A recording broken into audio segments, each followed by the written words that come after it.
Dios les bendiga. Gracias al Señor por esta nueva oportunidad y por estar ustedes allí escuchando la palabra del Señor. Hoy vamos a hablar de la oración por un despertar espiritual. Oración por un despertar espiritual, y vamos a basarnos en el Salmo 126, que dice: Cuando Jehová hiciere volver la cautividad de Sión, seremos como los que sueñan. Entonces nuestra boca se llenará de risa y nuestra lengua de alabanza. Entonces dirán entre las naciones: grandes cosas ha hecho Jehová con estos. Grandes cosas ha hecho Jehová con nosotros. Estaremos alegres. Haz volver nuestra cautividad, oh Jehová, como los arroyos del Negev. Los que sembraron con lágrimas, con regocijo segarán. Irán dando y llorando el que lleva la preciosa semilla, mas volverá a venir con regocijo, trayendo sus gavillas. El Salmo 126 es un himno de acción de gracias y esperanza en la restauración divina.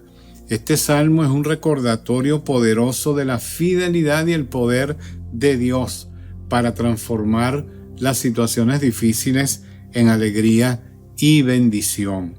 A través de las palabras del salmista, nosotros somos animados a confiar en el Señor y a esperar en Él, sabiendo que su gracia y su misericordia nos van a sostener, incluso en los momentos más difíciles, más duros, más terribles que podamos nosotros vivir en esta vida. En primer lugar, vamos a hablar de la tristeza de la cautividad. La tristeza de la cautividad. Dice los versículos 1 al 3 de este Salmo 126. Cuando Jehová hiciere volver la cautividad de Sión, seremos como los que sueñan. Entonces nuestra boca se llenará de risa y nuestra lengua de alabanza. Entonces dirán entre las naciones: grandes cosas ha hecho Jehová con estos.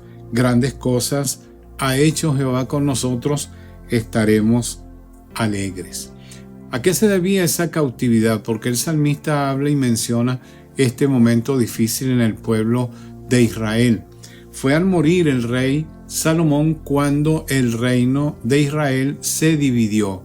Las 10 tribus del norte se constituyeron en el reino de Israel y las 2 tribus del sur se constituyeron en el reino de Judá. Las 10 tribus entonces se rebelaron en contra de el reinado del hijo de Salomón. Los reyes y los habitantes de Israel dejaron de adorar al Señor y se convirtieron en un pueblo idólatra. Es decir, el primer rey de Israel, el que tomó esa decisión de dividir y separar a las 10 tribus del gobierno total y completo de Israel, Jeroboam era el nombre de ese rey. Él mandó a hacer 2 becerros de oro, y en vez de ir a adorar en Jerusalén, que era el lugar donde estaba el templo edificado por Salomón, entonces este rey construyó esos 2 becerros de oro, y allí se corrompió el pueblo de Israel, se hicieron idólatras y comenzaron a adorar a esos dioses de oro, esos becerros. Por eso, a través del tiempo, pasaron ellos a ser cautivos, se fueron en cautividad, se los llevaron cautivos en el año 722 antes de Cristo el pueblo asirio. Lejos de entonces de escarmentar las 2 tribus que quedaron, el reino de Judá, en vez de escarmentar y ver lo que ocurrió con la nación de Israel, con el reino de Israel, ellos también se convirtieron en un pueblo idólatra, le dieron la espalda al Señor y se convirtieron entonces en un pueblo que le dio la espalda al único Dios verdadero. El resultado fue que en los años 605 y 586 a.C., los babilonios sitiaron a Jerusalén, la incendiaron y se llevaron cautivos a los sobrevivientes, menos a los más pobres de la nación, a quienes dejaron allí. En el año 537 a.C., después de 70 años de cautividad, entonces Ciro, el rey Ciro de Persia, él permitió regresar a Judea a unos 50,000 judíos bajo el mando del gobernador Zorobabel. Algún tiempo después este salmo fue escrito y el salmo comienza con una descripción vívida de la cautividad del pueblo de Dios. El salmista recuerda entonces los días del cautiverio y cómo las lágrimas llenaron sus ojos. Es una imagen de desesperanza y de dolor. Hoy nosotros también podemos identificarnos con el pueblo de Israel, con esa sensación de tristeza y de desolación. Cuando nosotros estamos también encadenados por circunstancias difíciles o por pérdidas inesperadas, nosotros nos sentimos como el pueblo de Israel. Nosotros también estamos en cautividad. La palabra de Dios dice que estamos en nuestros delitos y pecados, y al ser encadenados por delitos y pecados somos esclavos entonces del pecado, de la maldad, y le hemos dado la espalda a Dios.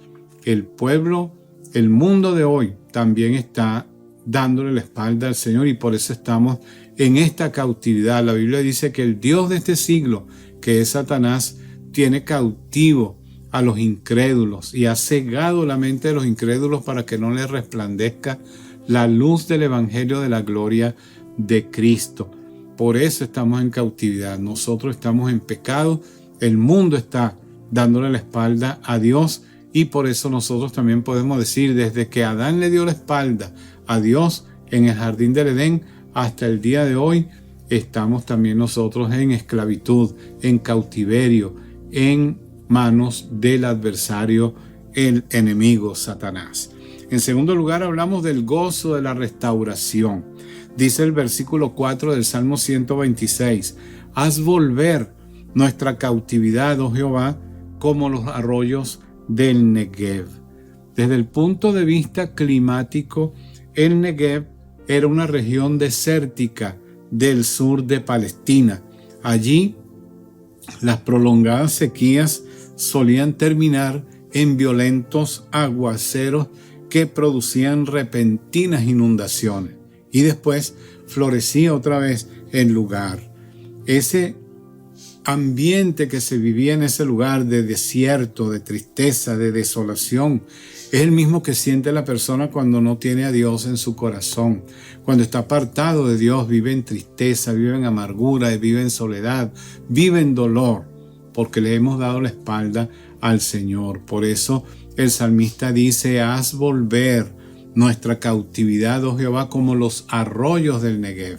Llega un momento entonces que las lluvias hacían inundar esos arroyos y se desbordaban y podían traer entonces bendición a la tierra y traer frutos a esos lugares tan desérticos. La oración pide la intervención de Dios. La oración, a través de la oración, el salmista le pide a Dios que pueda volver de nuevo a traer bendición al pueblo de Israel. Y la oración nosotros sabemos que puede traer un cambio radical de la situación que nosotros podamos vivir. El profeta Jeremías, en el capítulo 33, versículo 3 de su profecía, él dice, Dios dice a través de Jeremías, clama a mí y yo te responderé y te enseñaré cosas grandes y ocultas que tú no conoces. La oración tiene un poder para poder ayudarnos nosotros a salir de las dificultades, de los problemas, de las situaciones que nosotros estamos viviendo a diario, porque estamos de espaldas a Dios, pero si nos volvemos a Él, Él puede traer bendición también a nuestra vida, porque Él no es un Dios sordo, Él está atento a nuestro clamor. Jesús dijo en Juan 15:16, no me eligieron ustedes a mí, sino que yo los elegí a ustedes y les he puesto para que vayan y lleven fruto y su fruto permanezca, para que todo lo que pidan al Padre en mi nombre, Él se los dé. Entonces la oración es el arma que Dios nos ha dado para nosotros poder salir de esa cautividad en que estamos por causa del pecado y nuestra desobediencia hacia Dios. Y también vemos que él habla de los arroyos del Negev. Desde el punto de vista del simbolismo bíblico del agua, la oración pide esa manifestación del Espíritu Santo de Dios en nuestra vida. Zacarías capítulo 4, versículo 6 dice: entonces respondió y me habló diciendo: esta es la palabra de Jehová a Zorobabel, que dice: no con ejército ni con fuerza, sino con mi espíritu, dice el Señor Jehová de los ejércitos. Dios, a través de su Espíritu Santo, puede romper esas cadenas en donde estamos sumergidos nosotros en la esclavitud y sacarnos de ese cautiverio espiritual en que nos encontramos nosotros los seres humanos. Jesús dijo en Juan 7, 37 al 39, que en el último y gran día de la fiesta Jesús se puso en pie y alzó su voz diciendo: si alguno tiene sed, venga a mí y beba. El que cree en mí, como dice la Escritura, de su interior correrán ríos de agua viva. Esto dijo del Espíritu que habían de recibir los que creyesen en él, pues aún no había venido el Espíritu Santo, porque Jesús no había sido glorificado. Entonces Jesús nos llama a beber de esa fuente de vida que es el Espíritu Santo. Él ha ofrecido darnos de su Espíritu para nosotros poder salir de la cautividad espiritual. Así que de una manera análoga, pedir a Dios una explosión espiritual que resulte en la conversión de este mundo y que este mundo le dé la espalda al pecado y se vuelva a Dios. Él puede hacerlo porque no es con ejército ni con fuerza, sino con su Espíritu, dice el Señor. Así que necesitamos ser llenos del Espíritu Santo de Dios. Es tiempo de que seamos consecuentes en nuestra obediencia al mandato de Efesios capítulo 5, versículo 18, que dice que debemos ser llenos del Espíritu Santo. Ser llenos del Espíritu de Dios. Dice ese versículo: no se embriaguen con vino, en lo cual hay disolución. Antes bien, sean llenos del Espíritu. Llenos del Espíritu. Así es la única manera que el salmista dice que podemos nosotros tener esa libertad de la cautividad. Fíjense que el salmista no se queda en la tristeza, él no se queda solamente en el llanto y en el dolor de la cautividad, ahí quejándose porque están cautivos. Él en el Salmo hace un cambio, hace un giro en su manera de hablar y se llena de gozo y de alegría y de alabanza. Así que esa es, en tercer lugar, la respuesta de la fe. Dice el versículo 5 y 6: los que sembraron con lágrimas, con regocijo segarán. Irán dando y llorando el que lleva la preciosa semilla, mas volverá a venir con regocijo, trayendo sus gavillas. Salmo 126, 5 y 6. El salmista nos recuerda eso, que los que siembran con lágrimas van a segar con alegría. Es una promesa poderosa de la restauración divina. Dios puede cambiar nuestra tristeza en gozo, nuestros tiempos difíciles en bendición.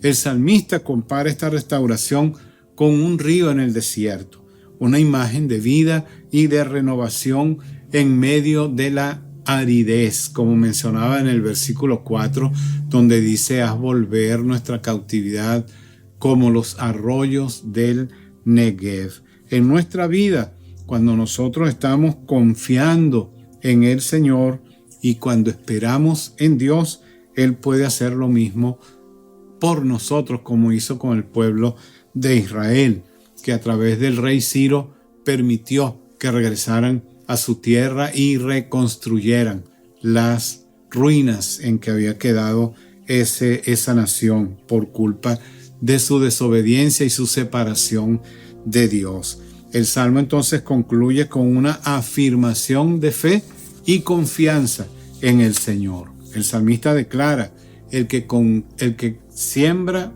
con lágrimas, con regocijo cosecha. Es una invitación entonces para creer en la fidelidad de Dios y tener esperanza en medio de las dificultades. No todo va a ser negativo. Cuando damos la espalda al pecado y nos volvemos a Dios, entonces podemos ver su poder en nuestra vida. Él puede sacarnos en medio de las tristezas, dolor, sufrimiento, dificultades. Aunque el proceso de restauración puede ser que lleve tiempo y paciencia, el salmista nos recuerda que al final aquellos que confían en Dios van a cosechar bendiciones y alegría. Tenemos que salir a llevar la semilla, sembrar la semilla de la palabra de Dios en este mundo lleno de maldad y de pecado, porque el único imperativo que hay en la Gran Comisión, en Mateo capítulo 28, 18 al 20, es la única orden que hay es id y predicad el evangelio a toda criatura. Los demás son verbos en participio, yendo, dice, haciendo discípulos también, enseñándoles que guarden todas estas cosas. Así que tenemos que ir a llevar la semilla de la palabra de Dios para poder ver la cosecha que Dios tiene preparada para su reino. Mientras tanto, estamos yendo de sitio en sitio en el desempeño de nuestras obligaciones diarias. Nosotros podemos sembrar la semilla de la palabra de Dios. Debemos procurar hacer discípulos, como dice la palabra del Señor. Jesús dijo en Juan 17, 18, 20 y 21, como tú me enviaste al mundo, así yo los he enviado al mundo. Mas no ruego solamente por estos, sino también por los que han de creer en mí por la palabra de ellos, para que todos sean uno, como tú, oh Padre, en mí y yo en ti, que ellos también sean uno en nosotros, para que el mundo crea que tú me enviaste. Así como el Padre envió a su Hijo unigénito a entregar su vida aquí, en este mundo, por ti y por mí, y por toda la humanidad, Él nos ha enviado a nosotros también.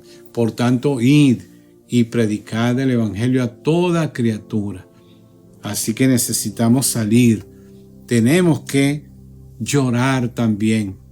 Al ver a las personas en la condición en que ellos se encuentran en este día, separados de Dios y haciendo lo malo, pecando, dándole la espalda a Dios, debemos llorar y compadecernos por ellos, tanto por aquellos que están perdidos como por la iglesia que está también dividida o está dormida, no haciendo nada por tratar de rescatar a este mundo en pecado.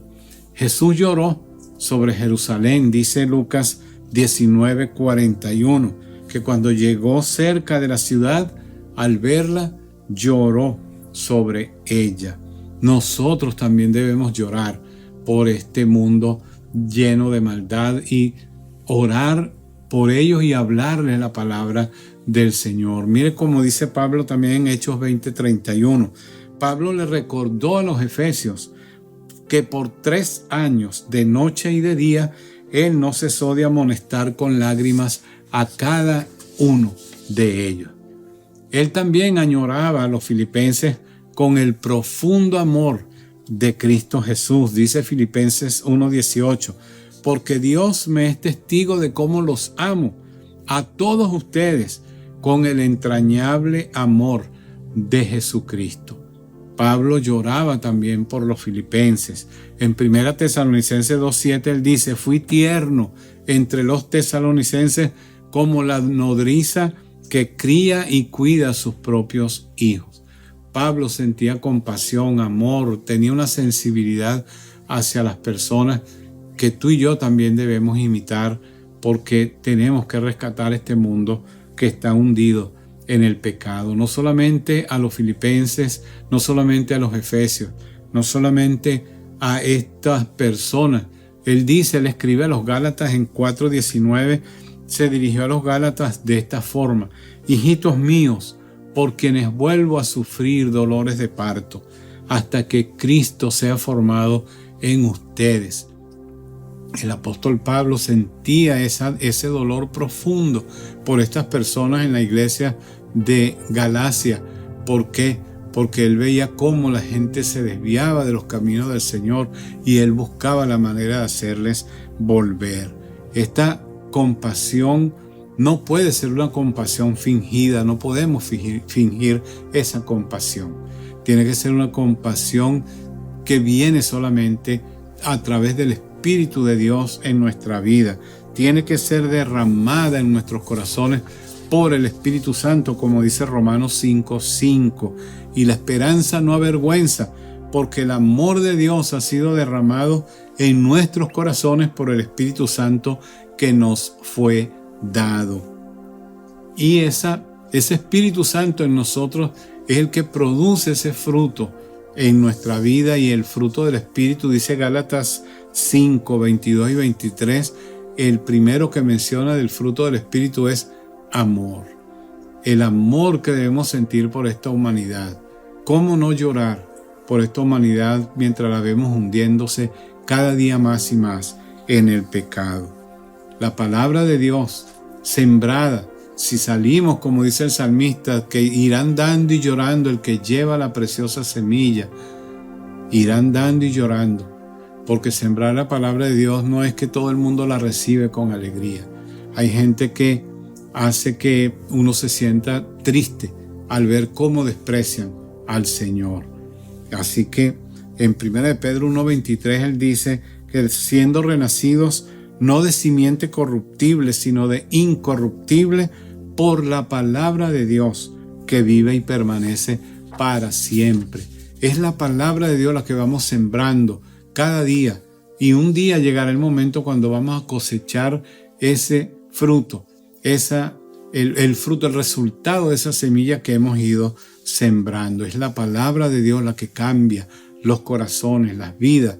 Nosotros tenemos que sembrar esa palabra. 2 Timoteo 3:16 y 17 dice que toda la escritura es inspirada por Dios y útil para enseñar, para redarguir, para corregir, para instruir en justicia, a fin de que el hombre de Dios sea perfecto, enteramente preparado para toda buena obra.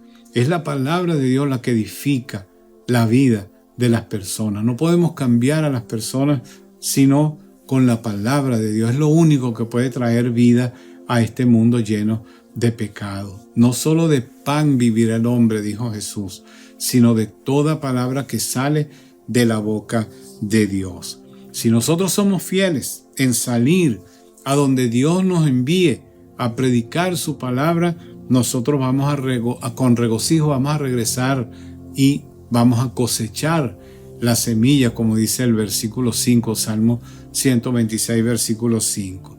Y si somos fieles al ir llorando, llevando la bolsa de semilla que es la palabra de Dios, vamos a volver con alegría trayendo la cosecha, las gavillas, como dice el versículo 6 del Salmo 126.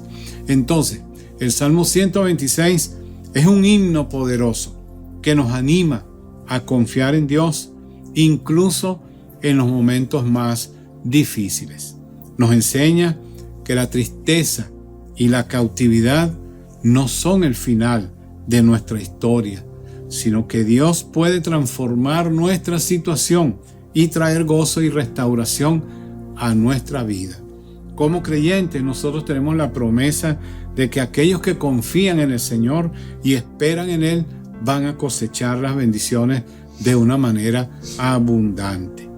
Que este salmo entonces nos inspire a mantener nuestra fe en medio de las pruebas y a esperar con alegría la restauración divina que Dios tiene preparada para cada uno de nosotros. Simplemente obedecer es lo que nos queda para ver ese despertar espiritual.